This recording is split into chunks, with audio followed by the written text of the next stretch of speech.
That's quite the ride.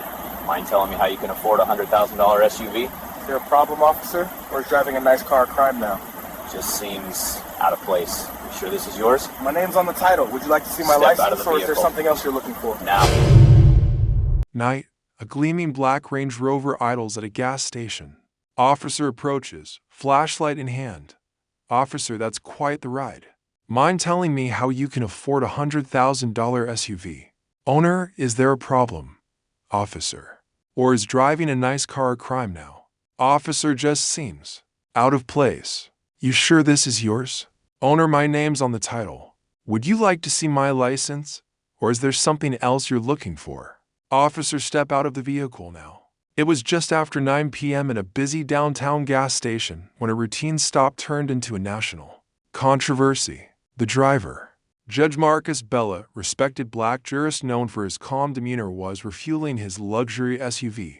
After a long day in court, Officer Daniel Price, a patrolman with a reputation for aggressive stops, claimed the vehicle looked suspicious. What began as a simple question about ownership quickly escalated, drawing a crowd and sparking accusations of racial profiling.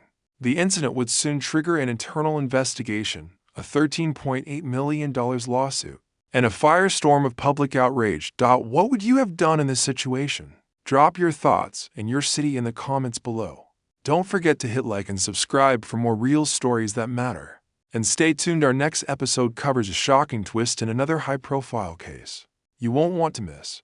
Officer Daniel Price had been with the city police for 8 years. Known for his by-the-book approach, he also carried a reputation for being quick to judge, especially in affluent neighborhoods. His colleagues described him as persistent, but community members often called him intense, sometimes too intense. Judge Marcus Bell, on the other hand, was a pillar of the community. The city's youngest black judge, he was respected for his fairness and unwavering composure, both in and out of the courtroom.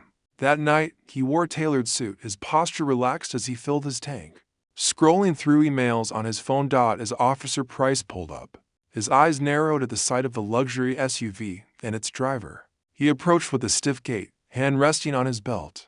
Judge Bell noticed the officer's approach but remained calm, standing tall and meeting the officer's gaze directly. The air was thick with unspoken tension, the hum of the gas pumps the only sound as the encounter began. Officer Price's flashlight beam swept over the Range Rover, lingering on the custom plates and spotless paint. Officer Price, evening. This your vehicle? Judge Bell, yes, officer. Is there a problem?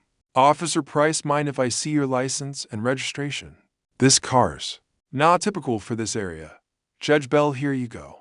Everything's in order. Price scrutinized the documents, glancing repeatedly between Bell and the paperwork.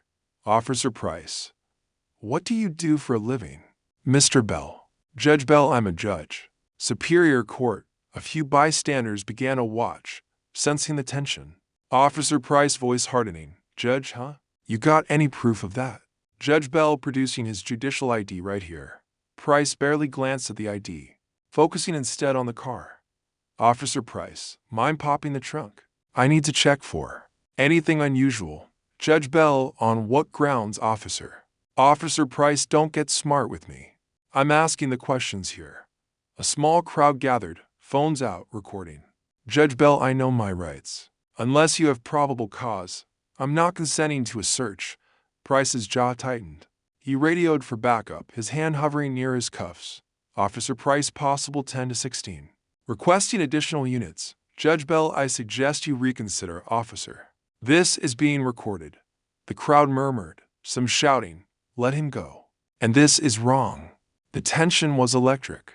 Price's backup arrived, lights flashing.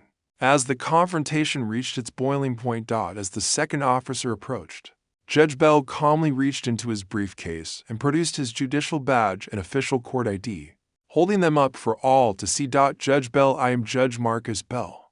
Superior Court, you are detaining me without cause.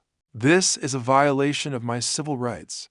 The backup officer's eyes widened, recognizing the name. Backup officer whispering to Price, stand. That's Judge Bell. We need to stand down. Price's face drained of color. The crowd erupted, some in applause, others in outrage. Officer Price, I apologize, Your Honor. just doing my job.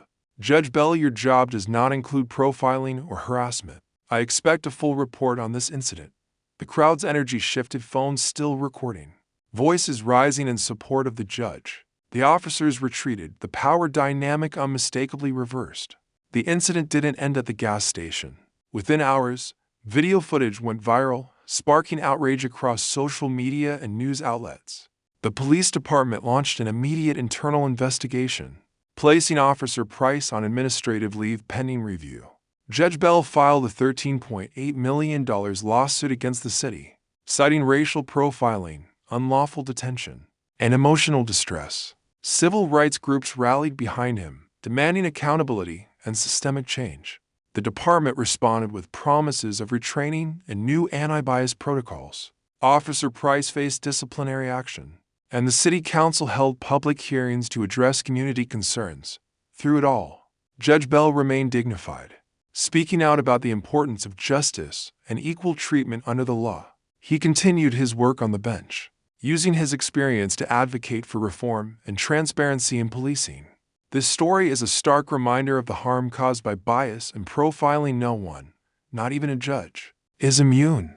It shows the power of documentation and the importance of knowing your rights. When we stand up against injustice, we force the system to answer for its actions. Remember, bias can cost lives, careers, and trust.